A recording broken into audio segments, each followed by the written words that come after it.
Hey folks, Quill18 here, bringing you a Starcraft 2 commentary. This is a submission by a viewer of mine. He is TommmyBoy, the blue Zerg, starting in the top right corner. This is the map Steps of War. In the bottom left corner here, we have a red Protoss, DJ Fu, his opponent, the vile Protoss in this particular situation. And I'd asked on the website, towerdive.com, the website I've set up for the channel, which is pretty bare right now, but I'd asked there for some submissions of replays for various games, including StarCraft 2, and TommmyBoy here was friendly enough to send some in, which I was very excited about, because I'm looking forward to doing some commentaries for third-party players. Now, TommmyBoy has said that he is a pretty low-level player. I don't know exactly what that means. I'm not sure if there was a way to look up his account from his replay. But of course, I'm not a pro either, and many of my viewers are not necessarily StarCraft 2 players. This is not a StarCraft 2 channel, so I am going to be commenting, as with my other replays, from a fairly newbie-friendly point of view. So, something to note, that's really interesting. We're going to talk about that. I see. Something to note about the map Steps of War is that it's extremely small. It's hard to judge scale from just the minimap or something, but this is an extremely small base with the two players, or small map, with the two players being extremely close to one another.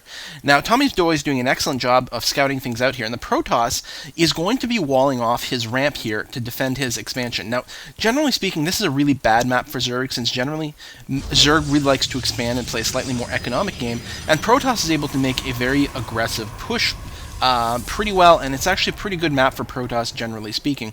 Now, the fact that he's starting with a Forge means he is going to go for a more passive build, especially the fact that he's walling off like that. So that's actually probably a good thing for our Zerg. Now, our Zerg hero here is currently, he's droning up, he's doing his best, he's got a lot of money saved up, and he may be looking to expand. We'll see what's happening here. He does have his spawning pool on the go. He has sent out a drone here, one carrying some minerals, and presumably, oh, there we go. He's plopping down his hatchery. So he's going to go for an expansion after a spawning pool. So he may be able to spawn some Zerglings if need be for some defenses. Now, the fact that he doesn't have gas means that his Zerglings will not be fast Zerglings. And that is actually going to make it considerably harder to defend. Now, here we go. He's just all of a sudden popped out 3 drones. I think there's probably a better way for him to have spent his economy. And maybe what I'll do, actually, once we've gone through some of this, is we may rewind and look at some of the earlier portions of the game and really do sort of like a very noobish version of a Day 9 commentary. Day 9, of course, is gas steal. See, I'm missing these things. I should really talk about these things. But you saw this in my latest StarCraft 2 video. Stealing gas here allows your scout to stay alive in their base if they decide to come and try to kill your drone, which is not so hard to do, though this is a little early on, especially with this. That is a hell of a good wall-off. Nothing's going to be coming through there. And in fact, for the Zerg, the signal on this should be keep expanding, play economically, just build up. You've got a lot of money. Oh, your supply capped. Oh, what are you doing, TommmyBoy? That 18 Overlord is tricky sometimes. Build lots of drones. Just build drones, buddy. Roach den, I don't know. You got to build your drones. Look, you've got supply. Oh my god, this is killing me. You've got free supply, tons of money, and lots of drones, or lots of larvae. Build drones. Oh my god. Oh my god, you're killing me. You're killing me. So this thing is going to deny some gas for the Protoss, but the Protoss wasn't particularly concerned with getting gas. Now, speaking of the Protoss, he's not really impressing me too. Wow, that is early for a photon cannon in the back. Like, are you worried about Mutalisks coming into your base at the 5-minute mark? I guess that's a hell of a creative way to kill the extractor, but he could have just popped out a stalker or something from this and gone down, and then at least you'd have a unit. But whatever. Now, the fact that he's got such a defensive perimeter but it hadn't expanded yet seems to me pretty bad. These definitely seems like fairly low-level replay. And we're going to go in and analyze a little bit more of the play as we go forward. But at this point, our Zerg player has a considerable lead, and he should be continuing to spend his money purely on drones at this point. There's no reason you need a roach. And look at all this larva. Well, I mean, you don't have much money, so I guess that makes sense. But that's because you've got all this gas collecting. I would just go for a heavy economic build. Try to drone up your 2 bases as quickly as possible, and once you've got any units, start picking away at these rocks with the intention of grabbing a 3rd base as soon as possible, because everything about the Protoss says he is not going to be aggressive. The only thing that you have to worry about on a base like this is, because it's hard to assault this front door since these buildings are protecting it, is you have to worry about him going with some Stargates. and coming at you with a Void Rays or something like that, which can catch you if you're unprepared. And so you're going to want to make sure you get some good scout in his base. And frankly, go get Mutas. We do have a lair here at least, so that he can build a spire anytime. In fact, that would be an excellent, excellent decision. You should actually have already built the spire. You have more than enough money and gas, and that is what you want. Instead, he is upgrading Roach speed, which is definitely very good. Double evolution chamber, that's good. So he's going to have some very, very powerful roaches, and roaches can break down this front door. If you just outmass them, that's fine. But my personal preference would have been to have gone Mutalisks, because then this area here is so easy to hit with Mutalisks. There's no way for a counterattack to happen. He can build some cannons, but of course, if you get your Mutalisks in there early enough, you can just pick away at them and make the Protoss have a terribly, terribly bad day. And we do have a Stargate on the way. Where was it? Must be near the front. Oh, there. You know what? I'm just blind, not seeing it there. We do have a Stargate. It's not building anything. Your Protoss opponent has 400 gas and no minerals. He is...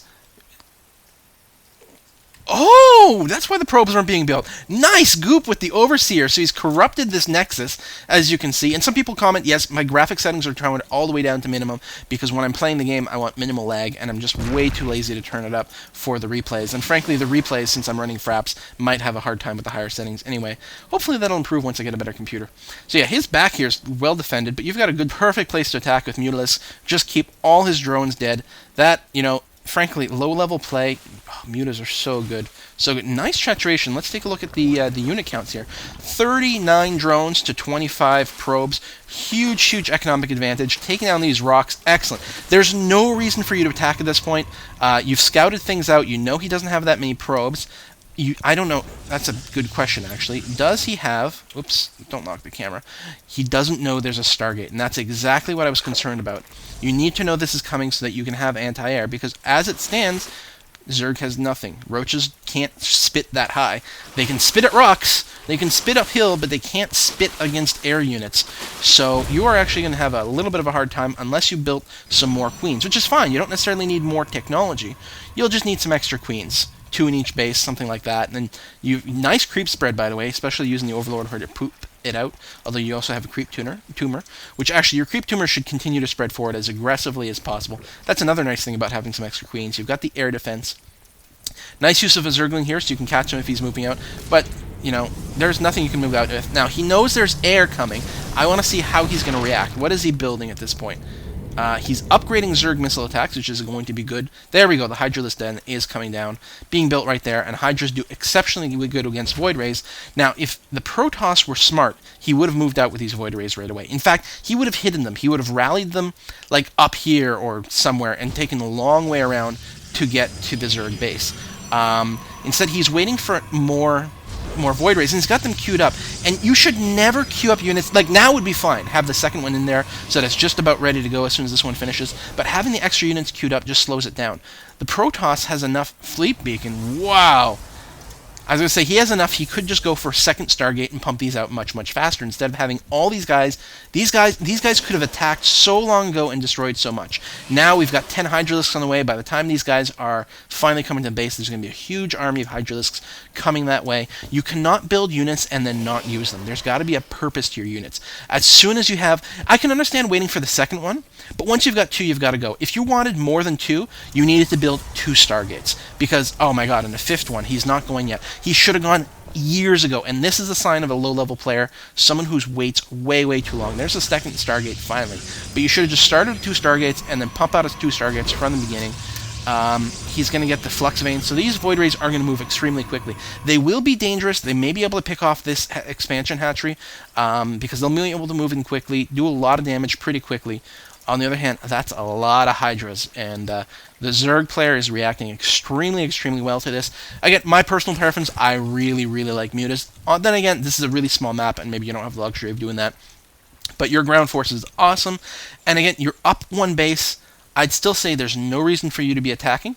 Keep, massing is good, but build your economy. At this point, 4 drones, 5 drones. Awesome, love it so much. He's building so much economy. Great job here, buddy. Awesome. And this Protoss is still not attacking. No, he wants an entire fleet. He wants a 200 200 supply army full of air units before he's even considering moving out. And he's going to move out, and he will be almost instantaneously slaughtered by all those Hydras. I have no doubt about it. We do have a bunch more Roaches underway, which I'm not sure about. Hydras do a lot more damage than Roaches. You do want some Roaches often in the front to tank, but that's all. You've got a handful of Roaches. That's all you need. Build Hydras, especially he's coming air. The Hydras, especially with the upgraded range, which are being upgraded right now, are really quite good. They step behind the Roaches, and you can get through these buildings quite quickly. In fact, I'm almost tempted to wonder if you could just Baneling bust this very well. Like, the Banelings can get in through here. They'd file in, just target this, and probably do a lot of damage. It's probably unnecessary. This, so good. That is so nice. Your opponent's not attacking you because he's not very smart, and you just expand. I love it. You're ahead. There's no reason to risk anything. There's no reason to risk anything in attacking if you're ahead. If you're behind, then you've got to do some sort of attacks. Usually you can't do a frontal attack. You've got to be sneaky. Air units do that well. Drops do that well. How many units are you waiting for? Zerg is going to literally, the entire map is going to be filled with purple creep by the time Protoss decides to move out. Nice guarding of the Xel'Naga tower here. You're going to be able to catch, most likely see the Void Rays coming out, unless they take the extreme long way around, which a lot of players would do, but maybe not at the skill level, so that's quite nice. Oh, and here we go, an attack in the front. Very nice. Make sure to walk. Let's rewind a sec here. Just a tiny bit, because that's worth pointing out. Okay. Because what happens if you just attack move, if you just hit A and then click the ground over here, and they move forward, what's going to happen is the units will stop to attack anything they get in range of. And what will happen is you'll get a first row that kind of bunches up down here and spits uphill, and then the rest of them won't attack. But TommmyBoy here, who's not bringing his Hydras for some reason, but that's okay, is going to... Here we go. See that move, that little scooch right up to the front? Ensures that all his units can attack simultaneously. Now, the Roaches are in trouble, because they can't shoot air. He only had the one Hydra. But now that the Roaches, I guess his logic was to use the Roaches to bust down the cannons and then bring the rest of his forces. But I think I would have just brought everyone. You would have been able to put a good hurt on these Void Rays. There are a lot of Void Rays there, but Hydras are so sick. Oh, these are 2-2 upgraded Hydras. Nice. Oh, those weren't carriers. What am I talking about? He brought in a mothership. That is so baller. Okay, Protoss dude, I love you and you're awesome. Let's pause for a sec to explain to players who don't know what is going on. A mothership, health bars are probably getting in the way. You need to, when you're playing, you need to have health bars on, but when you're commentating, maybe they're a little too much, and hopefully I won't forget to put them back on later. Isn't there like a smart health bar style or something? No? Well, I don't know. Anyway, yeah, so the mothership is cool for all kinds of reasons. It looks pretty badass, but it cloaks all units and buildings within the radius of it. So all these Void Rays are cloaked, so the Hydras can't actually hit them. Now you can hit the mothership, and the mothership has a fairly good number of hit points, and can stay a little further back. And you can see he's trying to dance away from the Hydras there. So we'll see how this fight comes out. He is targeting down the mothership. The thing is, if he had an Overseer around still, it would detect cloak. And actually, it looks like all the Hydras were killed off. Oh my god, now he is building a whole lot more. Luckily for our Zerg hero, who should be getting out of there. Just run away, man. Oh, he's going to get some probe kills, theoretically. There we go. Oh, there's a cannon back there now. Yeah, so at this point, frankly, Aspire and Corruptors wouldn't have been a bad idea the whole time. Like, Hydras do pretty good against Void Rays, but Corruptors do even better. Corruptors are actual anti-air units. That's a lot of Hydras, though, and these guys are well ahead of their motherships, so the Hydras are going to tear through them. There goes 1, 2, 3, 4, 5. And we are losing a lot of Hydras, but the Hydras are a lot cheaper, and our Zerg player has a lot more income. In fact, he has tons of money bank. He's trying to build as quickly as he can, and you may want some extra queens here. Now TommmyBoy has lost everything, and he's probably going to lose this expansion. I have faith in you, TommmyBoy. I have faith in you, but there we go. The mothership finally gets taken out by this Hydra, Hero Hydra, and now these Hydras are going to do their best. Fortunately, these are fully charged Void Rays. Now, they are going to be chased back here, but they were doing a lot of damage at that point. What are they charging up on? Oh, random roach. That being said, I'm still not terribly concerned Our Zerg player is well ahead in supply, despite taking so many losses.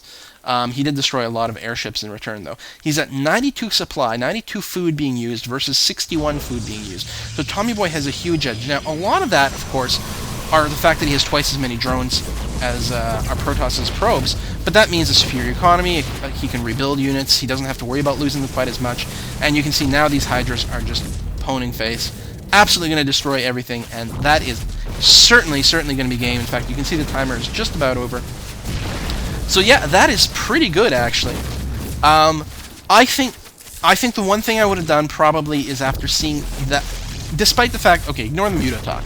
Okay, let's say maybe the Muta's on this map, maybe I'm on crack and it's not actually a good idea. But I think after seeing the heavy air, building a Spire for Corruptors would have probably been a good idea. I think this game could have been won a little bit sooner. But at this point, it doesn't matter. Frankly, TommmyBoy could have just built Zerglings the entire game because he had so much economy and so much production. Like, he could have thrown down some extra hatcheries. Like, that's the thing. You have this much money, throw down a couple extra hatcheries to increase your production. And make sure you have queens everywhere. He did have queens everywhere, and it looks like they were larva injecting pretty well, actually. So, that is... I'm very impressed. Well played. Very good. I think one thing that was obvious to me is it seemed like TommmyBoy, who says he's a low-level player, is miles ahead of this Protoss opponent. That much is clear, and I'm actually looking forward. I'll probably cast one more of his games. Just hopefully we'll see something different.